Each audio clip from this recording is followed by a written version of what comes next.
Guys আজকে আমরা গেছিলাম মেলাতেও। তো মেলাতে আইছে মা প্রথমে আমি এটা খাবো, এইটাই খাবো, আমার খুব ভালো লাগে, আমি ট্রেন্ডিং আছে, আমি এটা খাবো। তো ফায়ার পান মা খাইতে চাইলো। তো মা যখনকার দেখতেছিল তো মার অনেক ভয় ভয় লাগতেছিল, আমার তো কেমন জানি একটা লাগতেছিল। তারপরে মা মুখে আমাদের ঢুকাই নিল এত বড় একটা গোটা পান।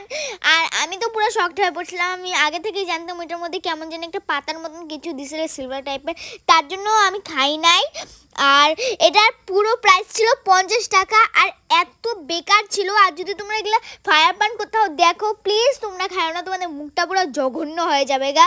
আর আমি আগে থেকেই জানতাম এটা অনেক বিচ্ছিরি খাইতে হবে, তার জন্যই আমি এটা খাই নাই। তো মা তারপরে ইরেজ করতেছিল। তারপরে একটু পরে লাস্ট সিনটা তোমরা একদম এন্ড করবা না, আর যদি তোমরা লাস্ট সিনটা মিস করে দাও তাহলে তো আমরা জানি না।